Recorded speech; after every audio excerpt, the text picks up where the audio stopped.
والحمد لله والسلام على رسول الله وأشهد أن لا إله إلا الله وحده لا شريك له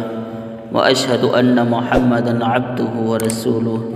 أما بعد فعن عائشة رضي الله تعالى عنها قالت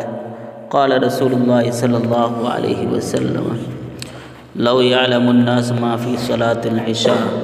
وصلاة الفجر لأتوهما ولو حبوا رواہ ابن ماجہ۔ سیدہ ام المؤمنین عائشہ رضی اللہ تعالیٰ عنہ کہتی ہیں کہ اللہ کے رسول صلی اللہ علیہ وسلم نے ارشاد فرمایا کہ اگر لوگوں کو عشاء اور فجر کی نماز کا ثواب معلوم ہو جائے تو وہ ان دونوں نمازوں میں ضرور آئیں گے، خواہ سرین کے بل گھسٹتے ہوئے کیوں نہ آنا پڑے۔ اس حدیث کا مطلب یہ ہے، یعنی اگر جو لوگ عشاء اور فجر کی نماز میں تاخیر کرتے ہیں اور گھروں میں بیٹھے رہتے ہیں، اگر ان کو پتہ چل جائے کہ اس میں کتنا ثواب ہے، اگر وہ چل نہیں سکتے ہیں، چل کر نہیں آ سکتے ہیں، تو ہاتھوں اور سرین کے بل گھسٹ کر جماعت میں ضرور شرکت کریں گے۔ تو اس حدیث سے عشاء اور فجر کی نماز کی بڑی فضیلت ثابت ہوتی ہے، اور اس کا ایک سبب یہ ہے کہ ان دونوں نمازوں کا وقت نیند اور سستی کا وقت ہوتا ہے، اور نفس پر بہت شاق گزرتا ہے، بہت مشکل گزرتا ہے کہ نفس آرام کو چھوڑ کر نماز کے لیے حاضر ہو، اور جو عبادت نفس پر زیادہ مشکل ہو تو اس میں اور زیادہ ثواب ہوتا ہے۔ کہا کہ اس نماز میں کیا کچھ ملے گا اگر معلوم ہو جائے، ما فی صلاۃ العشاء و صلاۃ الفجر،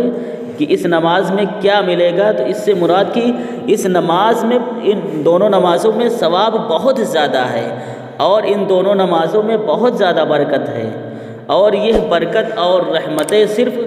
اسی صورت میں حاصل ہو سکتی ہیں کہ یہ دونوں نمازیں جماعت کے ساتھ ادا کی جائیں۔ اس حدیث کے اندر ایک لفظ ہے حبوا، اس کے معنی ہوتے ہیں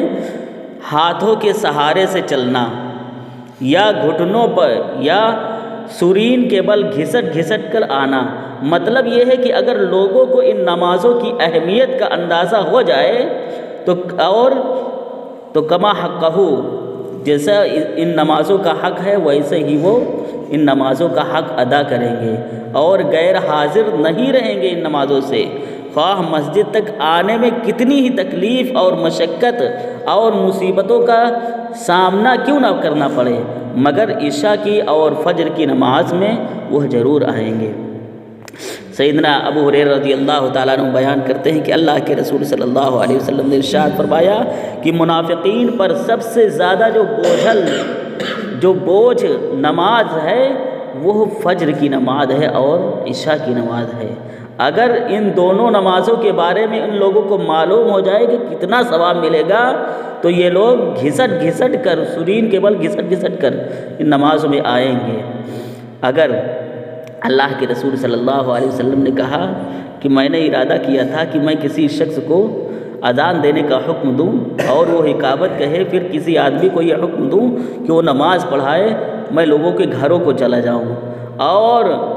آگ لے کر ان لوگوں کے گھروں کو جلا دوں جو ان نمازوں میں حاضر نہیں ہوتے ہیں۔ اسی طرح اللہ کے رسول صلی اللہ علیہ وسلم نے ارشاد فرمایا، قسم ہے اس ذات کی جس کے ہاتھ میں میری جان ہے، میں نے تو یہ ارادہ کیا تھا کہ میں لکڑی اکٹھا کرنے کا حکم دوں، اور جب لکڑی اکٹھا ہو جائیں تو میں کسی کو اذان دینے کا حکم دوں، نماز کے لیے اذان دینے کا حکم دوں، پھر کسی شخص کو یہ حکم دوں کہ وہ نماز پڑھائے، پھر میں ان لوگوں کے گھروں کی طرف جاؤں جو نماز میں حاضر نہیں ہوتے ہیں، نماز میں پیچھے رہ جاتے ہیں، میں ان کے گھروں کو جلا دوں۔ اس ذات کی قسم جس کے ہاتھ میں میری جان ہے، اگر ان لوگوں کو معلوم ہو جائے جو گھروں میں بیٹھے رہتے ہیں، نماز دیر سے پڑھتے ہیں یا نماز نہیں پڑھتے ہیں، اگر ان لوگوں کو معلوم ہو جائے کہ مسجد کے اندر ایک ایسی موٹی ہڈی ملے گی جس میں بہت سارا گوشت لگا ہوا ہوگا، یا 2 لیگ پیس ملیں گی، 2 کھر والی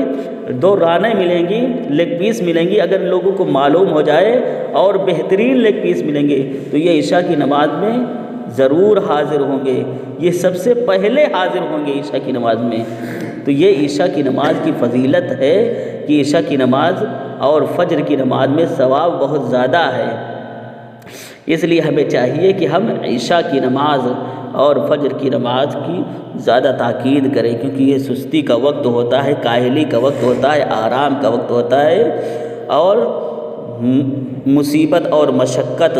اور آرام کو چھوڑ کر ہم لوگ اللہ رب العالمین کی عبادت کرتے ہیں، بڑے ہی قسمت والے لوگ ہیں ہم۔ اللہ رب العالمین سے دعا ہے کہ الہ العالمین ہم تمام لوگوں کی نیک عبادتوں کی قدر کر، اے اللہ ہماری نیک عبادتوں کی قدر کر اور ہمیں مکمل ثواب عطا فرما۔ اے اللہ ہمیں نیک اعمال زیادہ سے زیادہ کرنے کی توفیق عطا فرما۔ اے اللہ جب تک اس دنیا میں جیے اسلام اور ایمان پر جیے، اور جب ہمارا خاتمہ ہو تو اسلام اور ایمان پر خاتمہ ہو۔ آمین، تقبل یا رب العالمین۔